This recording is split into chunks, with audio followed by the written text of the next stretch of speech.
All right, 90 seconds.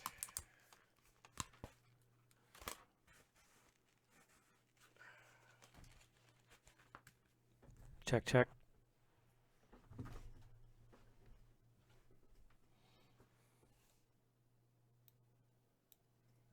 Check 1, 2. That sounds better.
Hey, hey, hey, what's going on, everybody? How are you? Hope everybody's doing well, and I hope that this comes through loud and clear. I hope everything's working. I hope all of the technical issues we had last week are resolved.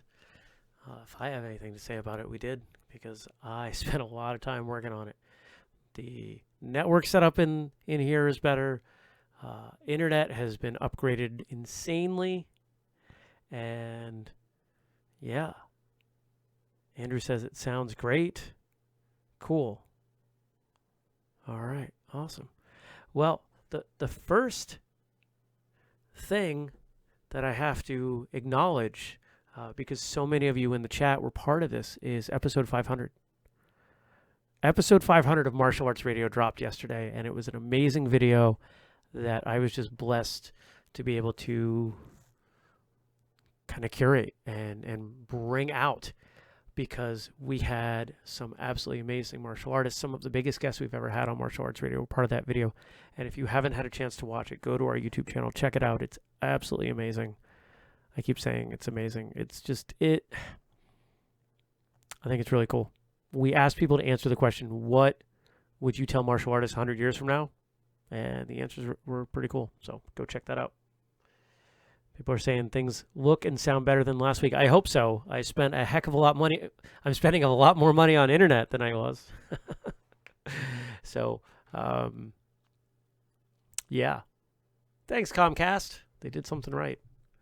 They didn't tell me that the upgrade was going through. They told me it would happen. And then I'm sitting at my desk one day and internet just completely dropped out because they pushed the update to my modem. And I'm going to try not to fit it with this microphone the whole time, but it's annoying me because I really want it to be here, but if it's here, then it's blocking the camera. So there's no great way. I'm playing with some ideas. And what else do we have to talk about? I want to shout out Gabe for all of his hard work and all of his patience with me and everything that we got going on with this show. You'll see that we're going to try a bunch of new things today, things that we wanted to try last week. We didn't get to try last week. Of course, we typically do the show the first Tuesday of the month, 8 p.m. Eastern, here on Facebook. And just didn't work last week. But we're back. We're back. So those of you that tuned in last week and are giving me another shot, thank you. I appreciate your patience. Well, we've got a lot of stuff for you today, so let's get into it. Let's start it off. It's going to require a little bit more work on my part than it used to. There we go. You've probably seen this one going around. Fencing is the perfect COVID-19 sport. There's masks, there's gloves. And if you get closer than 6 feet, you stab people. I mean, it's pretty apropos, isn't it?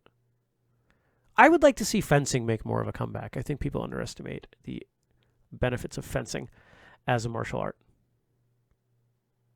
I'm watching the delay. I'm watching to see how things are going, and things are looking pretty good. There we go. All right, cool. I'm feeling more and more confident as we go along here. I love this one. This is martial arts discussion of training in a nutshell. And it blows me away how many people look for shortcuts, not just in martial arts, but in life. They spend so much time trying to find a shortcut. They'll put in more time finding a shortcut than it would take to just do the thing the normal way or the right way or whatever you want to call it. And many of you may know I am fond of saying martial arts is one of the few things that gives back exactly and only what you put into it. Put a lot of time in, you're going to get a lot back. If you don't, you won't. Maybe you've got some natural talent, but that's only going to carry you so far.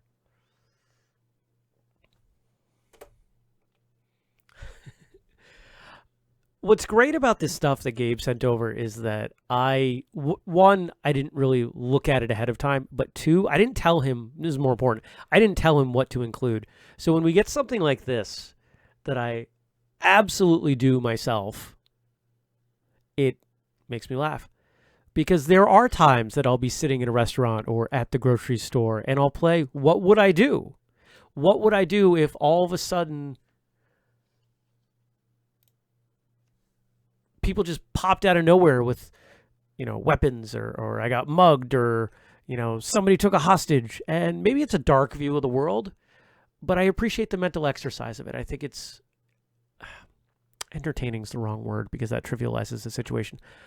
I think it's a good exercise. It's something that I appreciate doing as a martial artist. How would I handle an imaginary fight that pops up out of nowhere, given the circumstances? I don't know if it was last live or a couple times ago.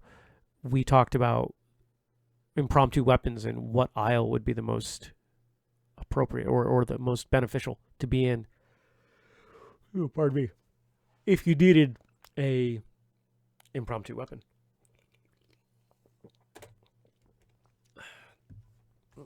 Why is this not doing it? There we go.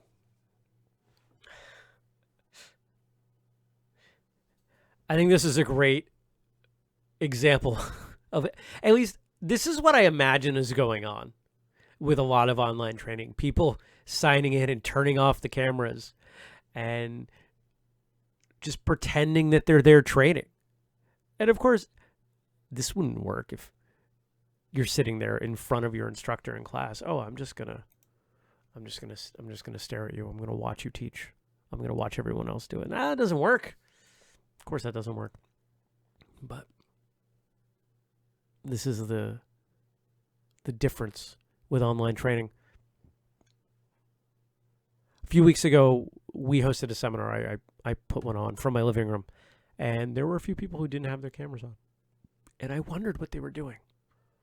I wondered, were they training and maybe they didn't want me to see them? Or were they sitting on the couch eating chips? We'll never know.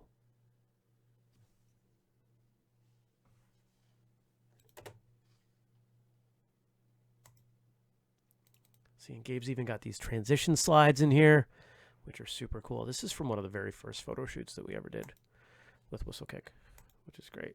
I love it. I'm loving the chat.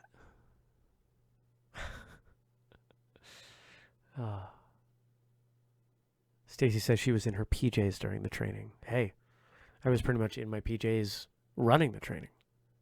Why not? What's wrong with that?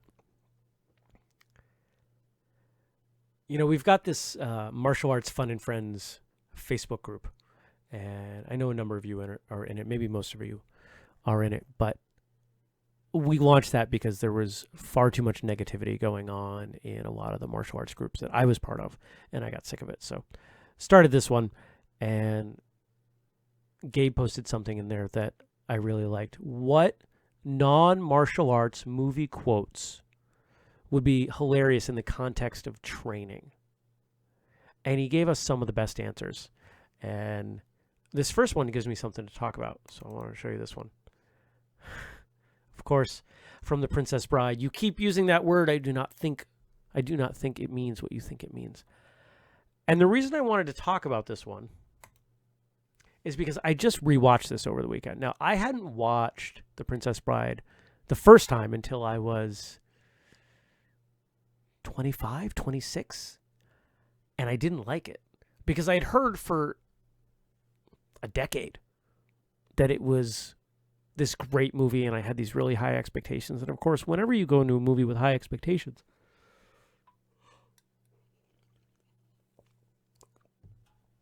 it doesn't pan out, right? It's never as good as you want it to be.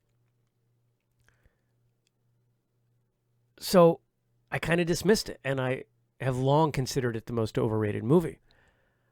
But I said, it's on TV. Where did I watch it? Netflix? I don't remember. I think it was on Netflix. No, I think it was on Disney. And I said, let me give it another shot. Let me go in with less expectation. Let me try to pretend that I was, 13 and see how it goes. And it was a much more enjoyable movie. And all of the quotes that come up and just the sheer number of times that the fight scenes, the sword scene, especially with Wesley and Montoya, that one at the top of the cliff, that's so often referenced in martial arts radio as being a great fight scene. Our guests talk about it. We've had probably half a dozen people talk about that as one of, if not their favorite movie fight scene. And so watching it again, yeah, I can appreciate it a lot more.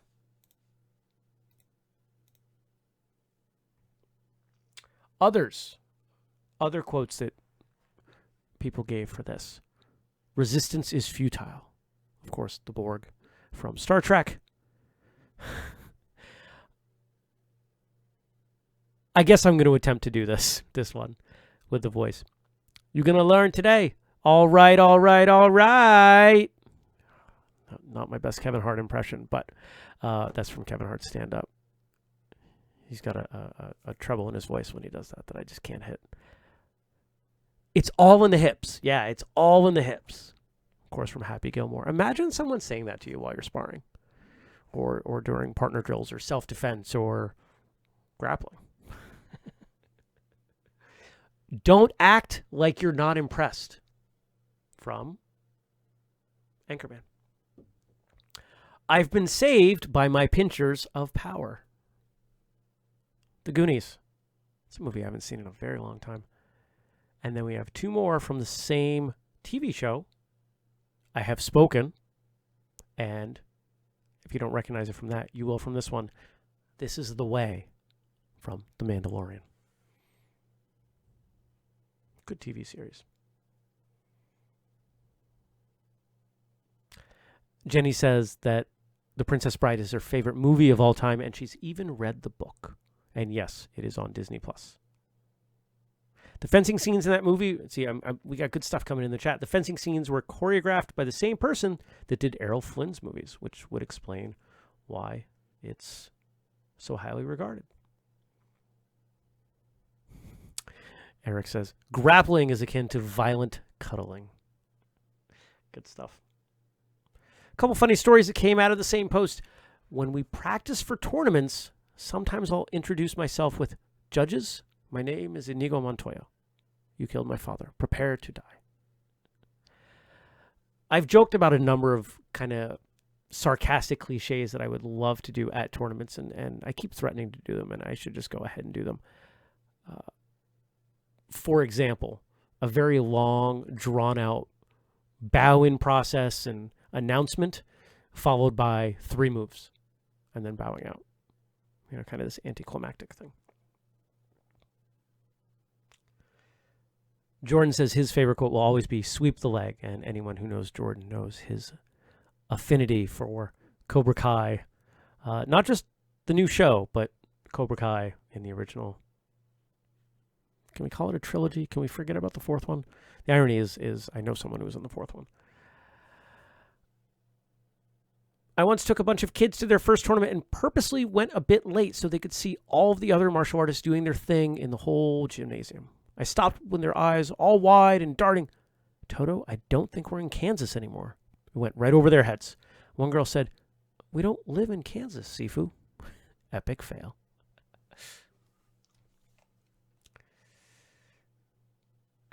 We got some martial arts in the news. Kickside Martial Arts in Hillsborough, New Jersey set a world record on April 25th for the largest martial arts class. They attempted the record the previous week but failed due to technical difficulties. Hey, it wasn't just us. Here's from their Facebook page. The ISKA report on the numbers from the WLC 2.0 did break the previous world record.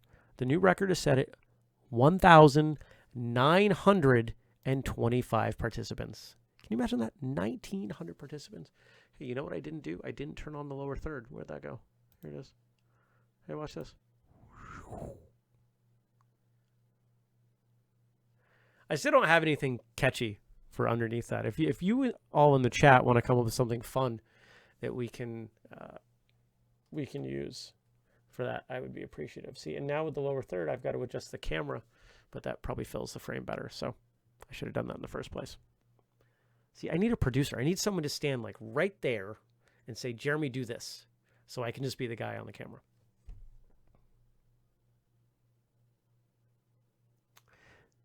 Gabe says, that's a lot of bandwidth. Yeah, 1,900 people would be a lot of bandwidth. I suspect the person hosting did not actively see all of those people. I don't think you could do that.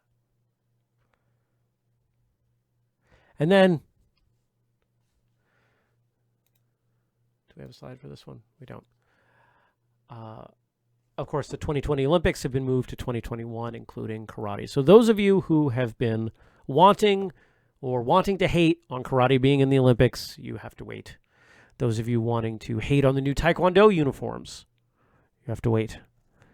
Anybody who wants to be disappointed that they don't get to see judo, wrestling, fencing, boxing, or any of the other combat sports that are in the Olympics because they'll be preempted for, what do we do in the summer? Gymnastics, crew, and a bunch of other things that are far less cool than martial arts. Yeah, we're going to have to wait to complain about all that.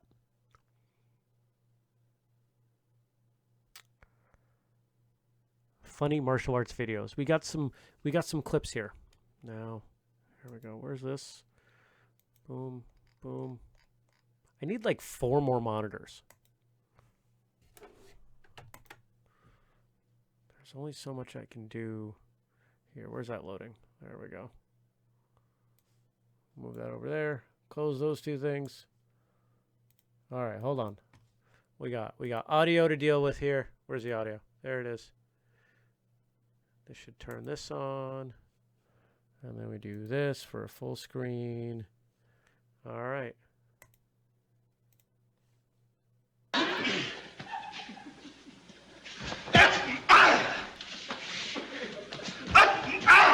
These are edited clips of Ed Parker on The Lucy Show in 1963. Well, when you yell, it strengthens the body muscles. It also scares the daylights out of your opponent. Yeah. Now, I'd like to show you how to defend yourself. Yes, sir. Now, Ed is a prowler, and you're in the kitchen.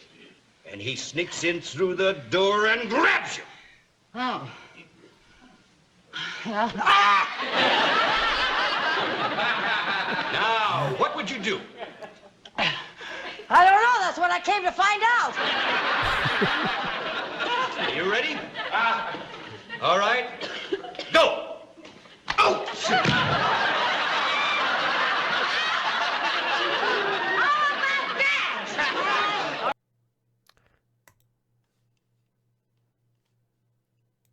Good stuff. Good stuff. See, this is kind of the direction that we want to take the show. We want to have more video. We want to have more photos, make it more multimedia. Of course, I'm going to have to get better at switching things back and forth, and we're going to have to play with the best format.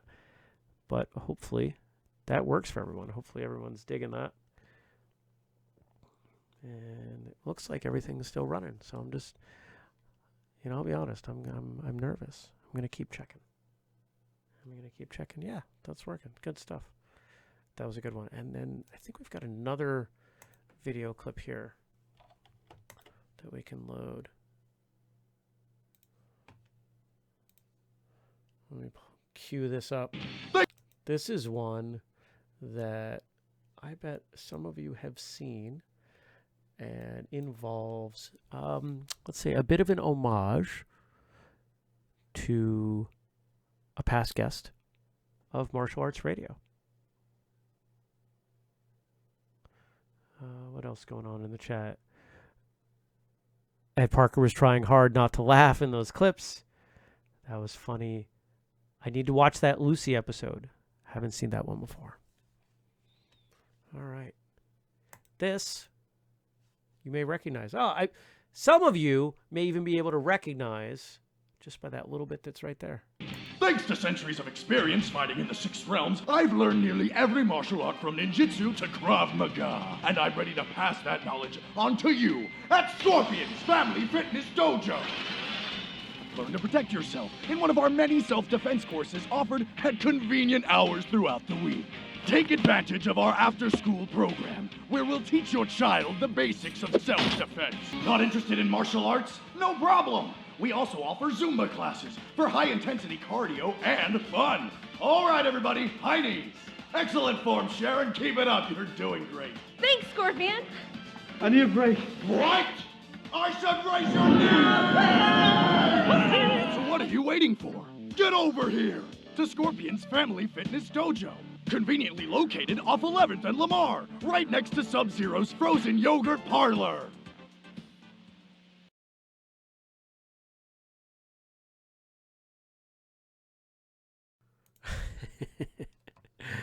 Oh, it's good stuff. Good stuff right there. Of course, Scorpion played by Shihan Chris Casabasso, who we reached out to for 500. I was hoping he was going to send something in. He didn't. We reached out to every single guest that had been on the show. And I'll be honest, some of the people who submitted, I was surprised. Some who didn't, I was also surprised. But I've got a few more clips that came in late, and we'll be doing an addendum. I'm hoping, knock on wood, to get the editing done on that tomorrow. What else we got going on here? Excuse me. I got some discussion topics here.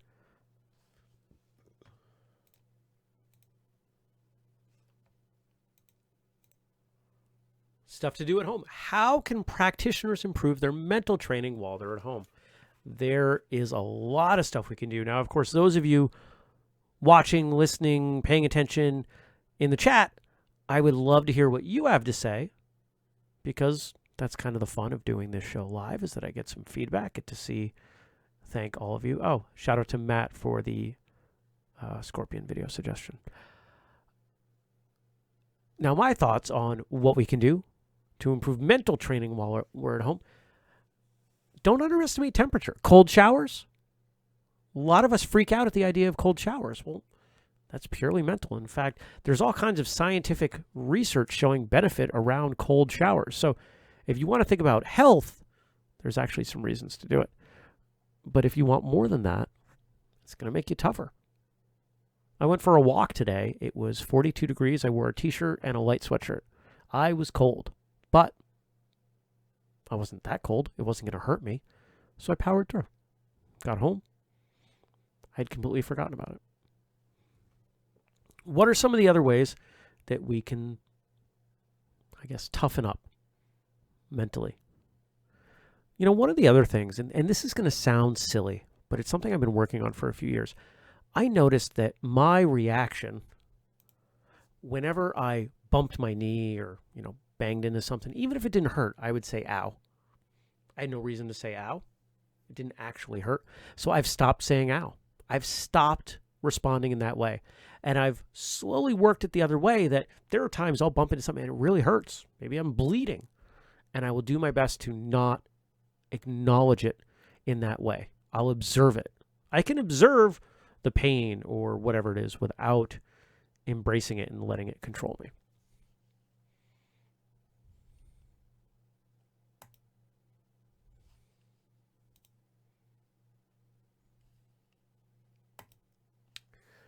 What have you learned about training or teaching online and on your own? Well, I've learned that it can be done a heck of a lot better than I had ever imagined. There are some people out there doing absolutely amazing classes online. It blows me away, some of the stuff that I have seen. I've also learned that there are plenty of people out there, and I'm going to include myself with this, who did not do as well teaching online as they would have thought. I would have thought that what my skill would have my teaching skill would have translated better online. But I realized I don't do nearly as well if I don't have feedback, immediate feedback. If I can't walk up to someone, if I can't touch them. Most of my skill in teaching and instructing something is not verbal. It's observational, it's tactile. And so I've been challenged. And of course, that's an opportunity to get better.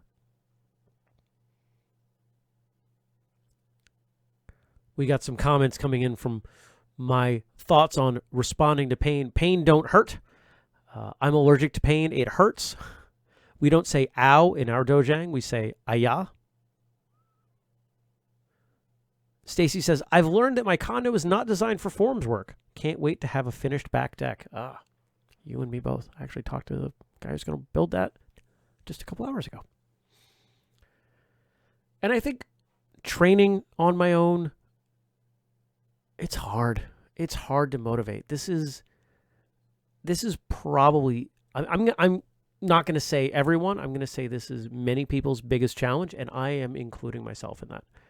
I have a really hard time with carving out time, picking something to work on, etc. If you give me a curriculum, a program, a video to train with, I'm good to go. And I think that that's where some of the martial arts schools, have done a better job than others, in that they've given people something every day or most days. They've given people lots of options for things to train, and I think that's great. Laura says, I've learned I can tell when my students aren't doing deep enough stances, even when they are only showing the top of their heads on the screen. That's a pretty valuable skill. That's impressive. And with no live sports right now, what fight reruns or highlights have you been watching? Well, I don't watch a lot of live sports. I don't watch a lot of fight stuff. But I will say, I saw a video clip today on Facebook that that empathetically terrified me. Laura says she needs someone to yell at her when she trains. That video clip I'm referencing, some of you may have seen it. Mike Tyson doing pad work. If it wasn't today, it was very recent. This is not old Mike Tyson clips like some have been going around. This is new Mike Tyson stuff. And there is speculation that he'll be getting back in the ring. And even now at, 45, 50?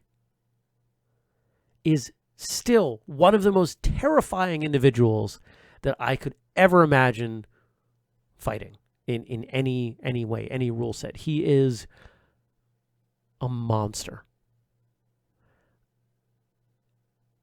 And if you want to watch some really scary stuff, go back. Watch him when he was 18. Watch how powerful and fast he was. He defies logic. Imagine what he could do if we taught him to kick.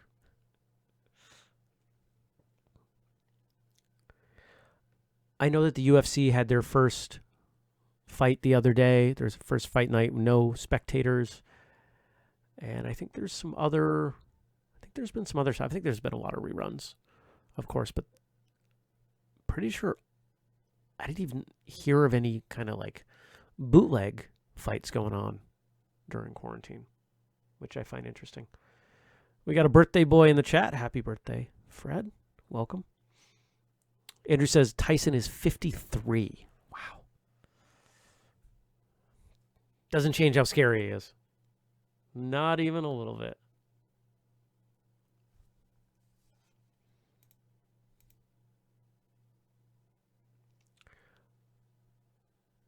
What do you think will be the next martial arts challenge to take off. And the most recent one, and I don't know how much it took off, but it definitely got a lot of play, were those really well edited fight clips. You know, people punching at the camera and then somebody else reacting to that punch and then doing something else and kind of passing that back and forth. Some of those were so creative and a lot of fun. And I really like when something like that, when someone embraces the medium and it becomes creative. Stacy's commenting, yeah, the epic badass woman bitch fight video. That is probably the best one that I've seen, and just has some utterly amazing people, and really, really impressed with all of that. Not even Ip Man could beat Tyson. Of course, a reference to, what is that, Ip Man 3? The Alternative Weapons Challenge. Oh, do we have that video here? Is that in here?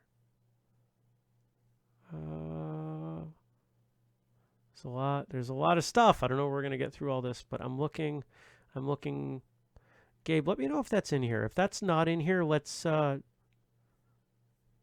Facebook me the link, and because I want to run that. That was fun.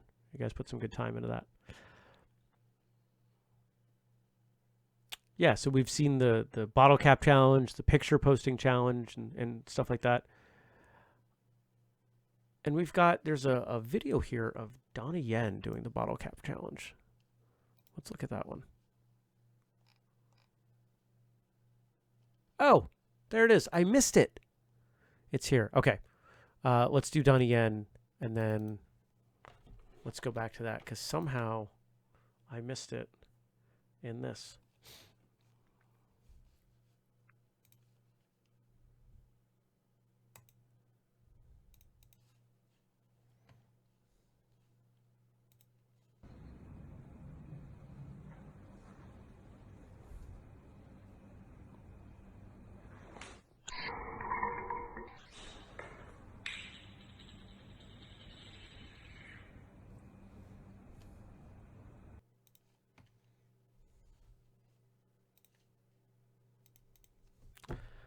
Man, that guy's cool. I want to be Donnie Yen. It's too cool. I wonder how many times it took him to do that. The fact that he did it, I don't care if it took you 100 times. That's still impressive. Laura says the next challenge will be some sort of fight over toilet paper and Lysol.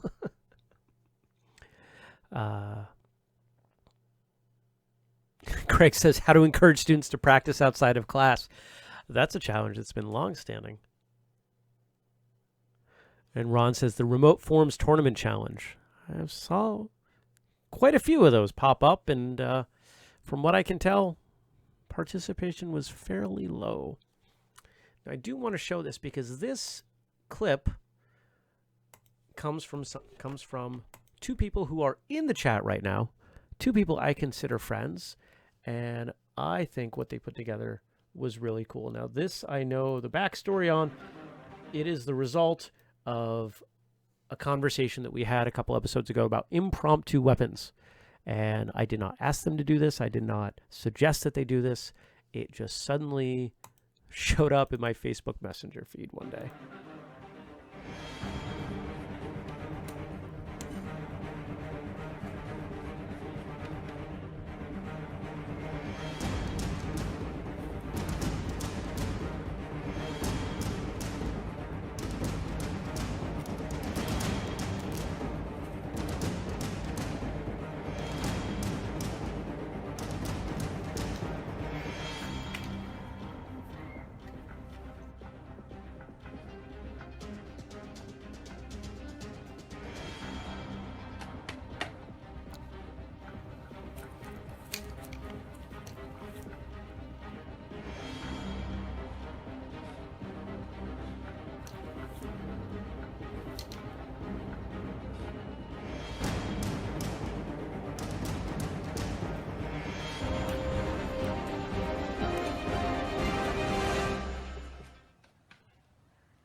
Shout out to Gabe and Andrew. That came out awesome.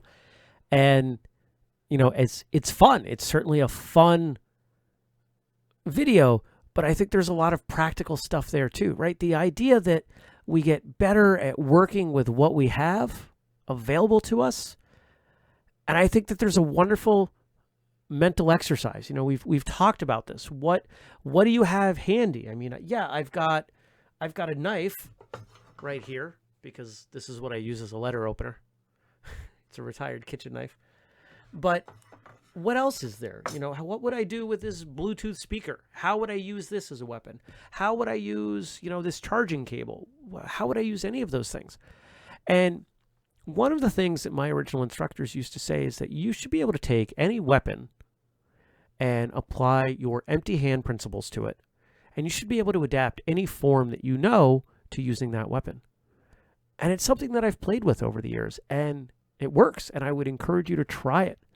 And if anybody wants to put together a video like this and send it in, maybe we'll do a montage of some clips or something. Maybe we'll show some of these next time. So go ahead, do that. I want to check it out. I want to see what you do.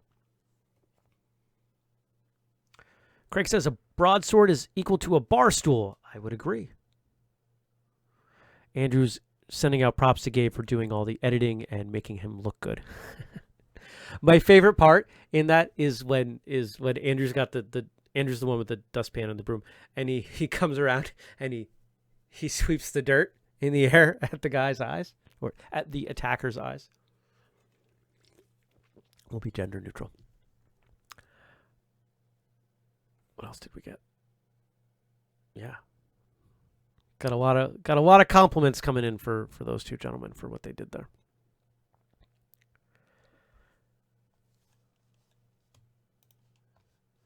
Moving over to the next thing.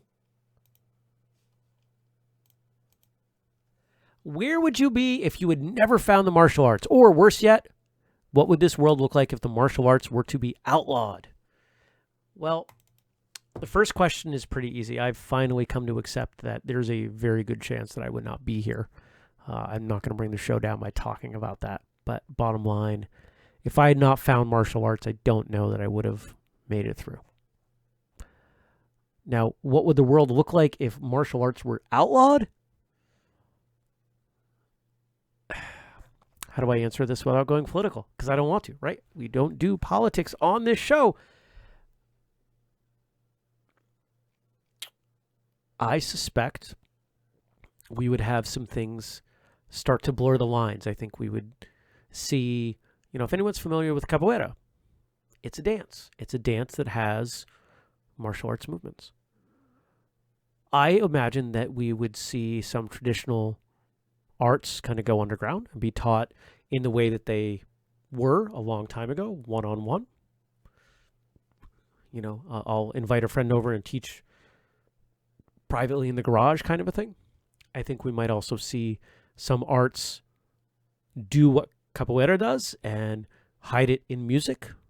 If anyone has ever watched really good taiko drummers, you could easily take the drumsticks out of those drummers' hands and put in blades or just about any martial art weapon, and they could go to town. And you can also see empty hand principles coming through in that as well. Stacy says she agrees martial arts saved her sanity more than once. Jared's suggesting that world without martial arts is a totalitarian government. And I'm reading it, but I'm not responding to it because, well, we're not going political. Laura wouldn't be here listening to the podcast for one. That's a good point. We don't have a whole lot of non-martial artists involved in the show and what we're doing. And that's okay.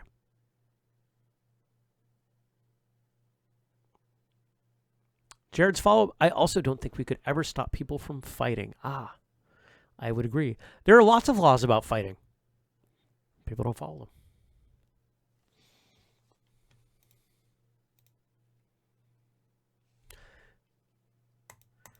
Types of headaches.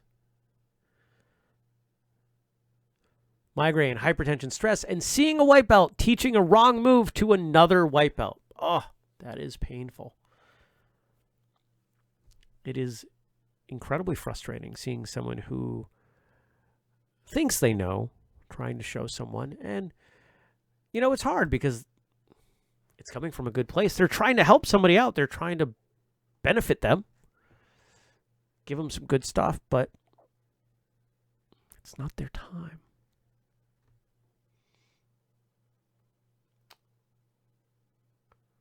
Would love to live in a world where we didn't need the martial arts, though.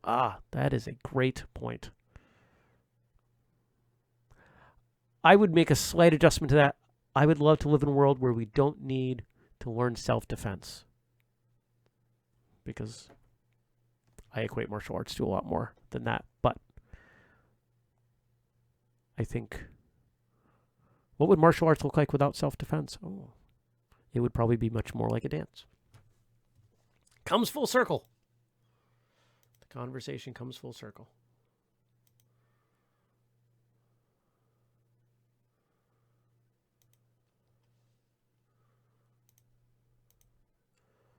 What advice would you give a student who wants to teach? Start teaching. Learn from as many people as possible. Teach as many people as possible. And make sure that you are confident in the knowledge of how things work when you start teaching it. You don't have to know how to teach everything, but you have to know how to teach something. And you need to learn how to work from that. I'm a big fan of people learning how to teach very early on. Once you learn how to tie your belt, you can teach other people how to tie their belt. Once you learn the basics of the first form, you can show somebody else. Because let's face it, what's the first thing people need to learn? The pattern. How does the form go? What's the gist of the movements? We're not talking about high-level stuff. But anybody who spent time teaching knows that even going over basic things with someone else reinforces it, makes it so much more valuable, more real to you. It's worse to see a black belt teaching a wrong move to a white belt. Yes, it is. We're going back to that headache chart. Or Stacy suggests, help at a summer camp. Jared says, only teach what you know. Of course, Jared is the host of Martial Thoughts.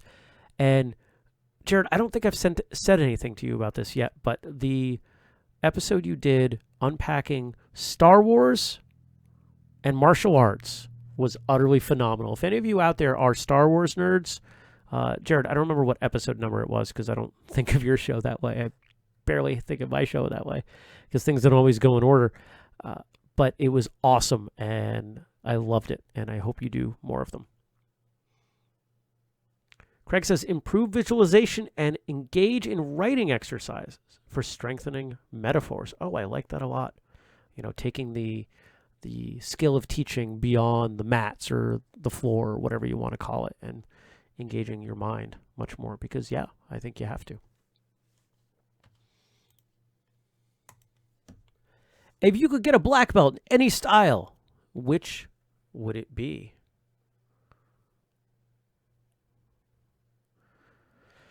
Jared says, first I want to earn a Shodan.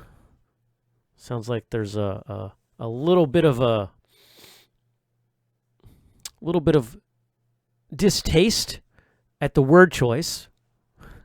Get, earn, achieve, undertake, pass. I think there are a lot of verbs there.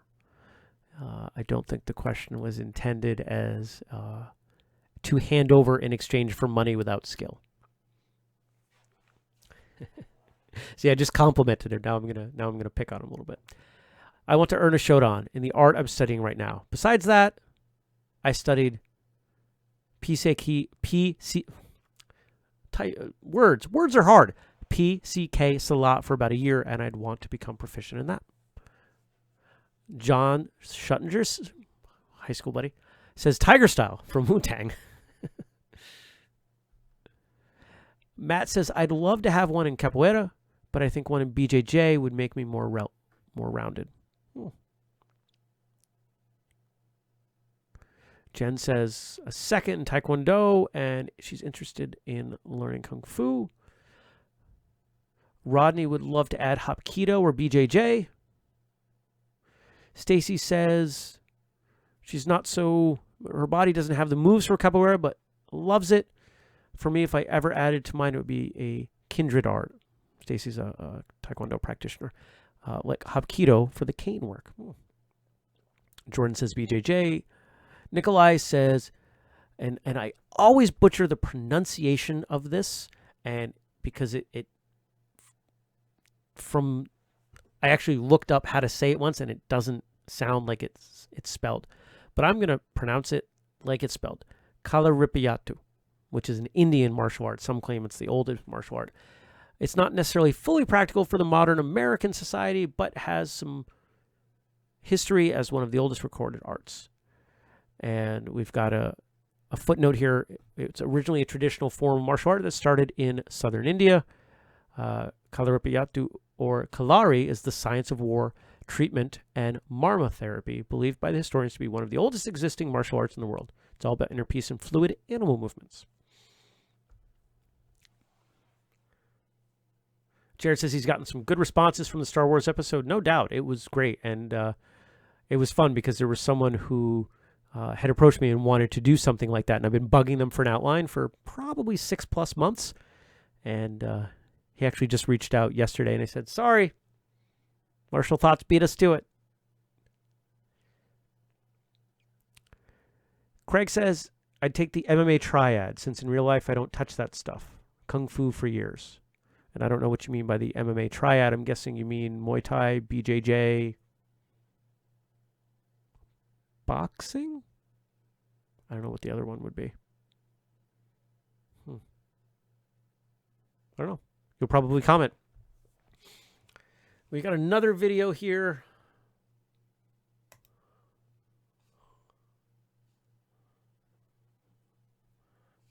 That should be good. I haven't reviewed this. Fortunately, I've got Gabe reviewing these, so I don't have to worry that we've got something terrible popping up. Where is it? Come here, you.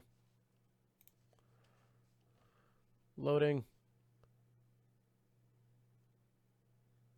You know, if I did this in the future, I could just load up all of these links and, then just switch over. I wouldn't have to do this as we go, but that would have required forethought that I hadn't thought of because this is the first time we're doing this. Okay, thanks a lot for coming, everybody. Before we start learning any throws, etc., first thing about judo is you just got to make sure that you can fall okay. So I'll just check all your break falls one by one. Right? Start with you. Just step forward, that's good.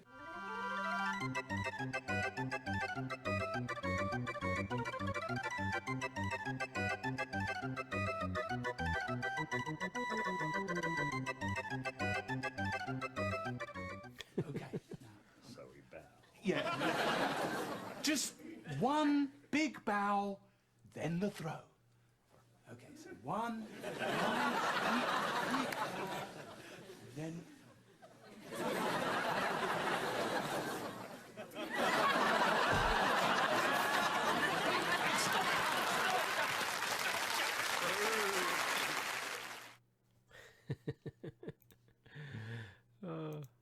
That's good stuff. Mr. Bean's pretty ridiculous, but I like it. Jared, don't apologize. I'm just picking on you, my friend. Star Wars. Oh, I didn't realize you had more. I missed the others. Episodes 114 through 118 on Martial Thoughts. Really good stuff. If you are even casually interested in Star Wars, I would encourage you to check that out. And of course, make sure you're checking out Jared's show because he does great stuff.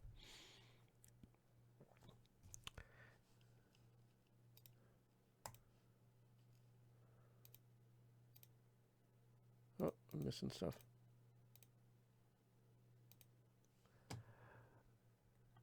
Over the last few episodes, the topic of rank display has come up on the side. Most martial arts schools display rank with a belt, a sash, or even a patch, but Frank mentioned that Muay Thai uses armbands.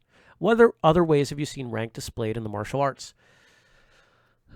Primarily, I've seen it as belts.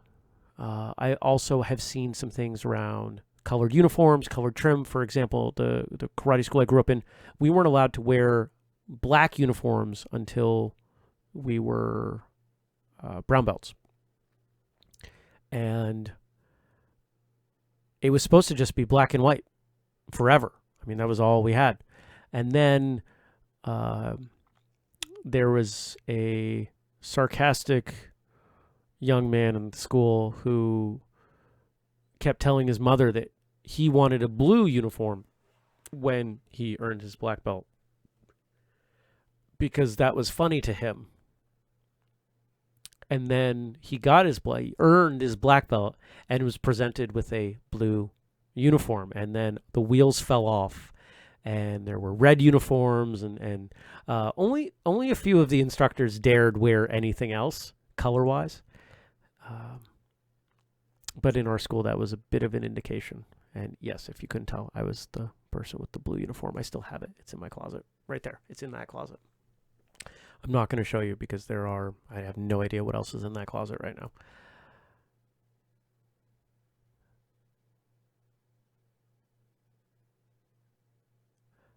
Jared says, in Aikido, you get a hakama. To people who are not familiar with what a hakama is, it's basically a big black skirt at your shodan at your first degree. Savat uses colored gloves, Andrew thinks. I have not heard of that, but okay, I could get down with that. Tang Soo Do not only does belts, but there's some colored trim. I did train in a school in college where the patch, I mean, this wasn't the only way we could tell rank, but the patch had some color to it that was supposed to match your belt. And being a college student, I was generally behind on updating my patch because I had to use that. They weren't even adhesive patches. You had to sew them on, and they were supposed to be with matching colored thread. And I was like, I'm a college kid. I don't have time for that. I got other stuff to do.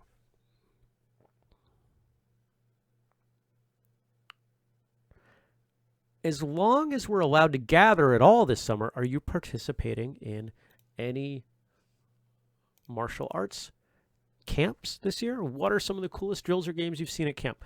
I have no idea. I spent a few years teaching at a camp in Maine. I've taught at a number of martial arts summer camps, and I really enjoy it. I like that opportunity to engage with martial artists, whether they're kids or adults, just for a longer period of time. I think when you build that rapport, when you have a little bit of a relationship with someone, when you can share a meal with them, you're better able to teach them. You're better able to understand who they are and what they need, and I can be a better instructor. And on the flip side, as a student, I am able to learn better when I understand better how the teacher teaches. I can kind of wrap my mind around how I need to show up, not just physically be there, but how I need to show up for class and how to learn, because learning is a skill. COVID martial arts camp game, keep away. Yes. How do you lose? Because if you approach someone, then you also lose. I don't know. Maybe that's the point. What's your funniest training injury? I don't think I have any funny ones. I've broken 2 bones. One of my teeth is a crown from a kick that I will never know how it got there. It took some very strange trajectory. And I think the funniest one, not really funny, but oddest, is I broke this finger. I have no idea how. We were sparring in class. I was wearing gear. But it was broken. And if you look, you can see, let's see. You can see that there's a gap between this finger and this finger. See how they don't line up straight? It's because I broke my ring finger on this hand, and hospital decided not to set it right away. They said, no, it'll be fine. We'll set it tomorrow. Well, the plastic surgeon had to re-break my finger because they were wrong. Laura's got one. Doing forearms in slow motion with a cup of hot water balanced on your head. Great for hot summer days. Ooh, I like that a lot. What about doing it on cold winter days? Even more motivation.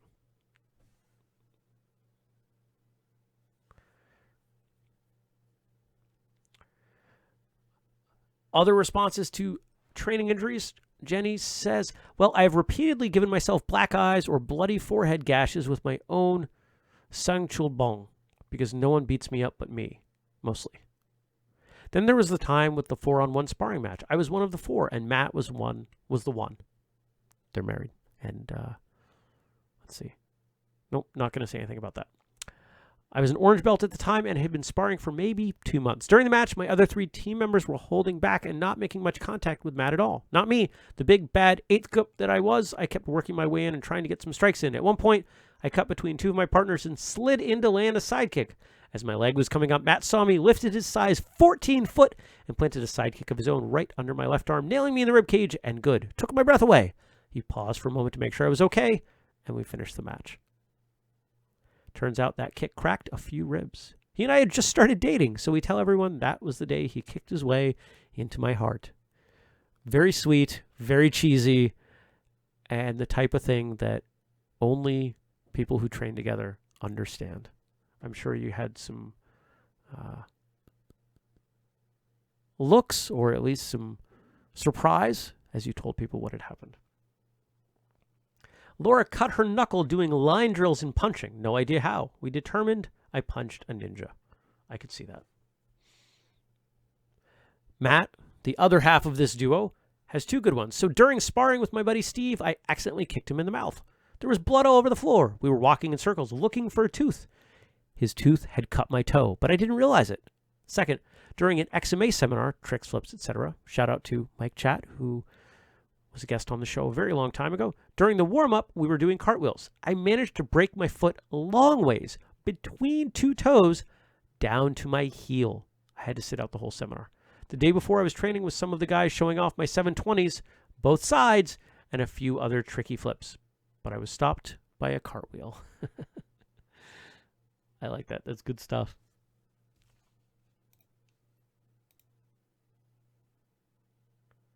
Have you had an injury that forced you to change the way you train from that point on? How did you deal with it, not only physically, but also mentally and emotionally? I'll be honest, I haven't had anything like that. And some of you will likely disagree with me, and that's okay. I do not believe that there is an injury I cannot recover from. Maybe someday I'll bump into something, but I have met too many people who have overcome too many things, and I have managed to work through 100%. Here I am now. I'm less than a month away from turning 41. I am stronger. I am healthier. I am more flexible than I have ever been. And I'm going to keep pushing that boundary as long as I can. And at some point, it'll probably not be the case. I'll probably not be able to say someday that I'm the strongest I've ever been. But so far, I'm on track to keep doing that for a few more years. That's my plan.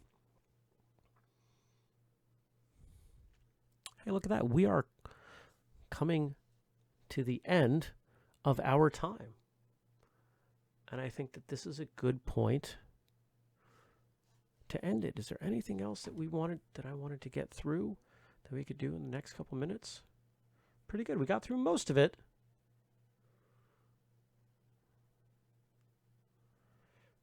And I'm gonna put it out there because Gabe's been helping me with this. We should have a new segment starting next month. Something that I've been working on for a long time. Some of you know about this. I'm not even going to tell you what any of it is. I'm just going to be that guy who's really vague and a bit of a jerk in doing so. But it's fictional.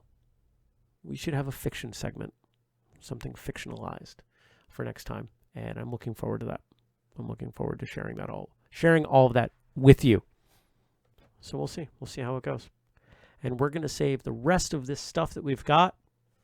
We've got some more topics, and thank you, Gabe, for making sure there's more than enough. And we will share that with you next time. Now, if you didn't have enough, if you didn't have enough, if you want more of me live, tune in tomorrow morning, 6:30 a.m. Eastern on YouTube for First Cup, where you can join me for my first cup of coffee. Watch me drinking coffee in a bathrobe, going from to a moderately functional human being. And you can respond much in the way that we're doing this. And leave questions, comments. It's a different style show, but fun in its own right. I want to thank everybody for tuning in. Thanks for joining us. It'll be 3 weeks, 4 weeks, however many weeks. First Tuesday of June. What day is that? It's not my birthday, is it? The 2nd. Okay, good. June 2nd, 8 p.m. right here on Facebook. And make sure you join the Martial Arts Fun and Friends group. Make sure you're part of Whistlekick Martial Arts Radio behind the scenes. Make sure you're getting the newsletter. Go to whistlekick.com, subscribe to that, and check out all the new stuff we've got. And if you've watched or listened this far in, I'm going to let you know, I filmed the videos for the speed training program today. Those are going up hopefully tomorrow. And make sure you're paying attention because we're going to offer a flash sale when we release that. I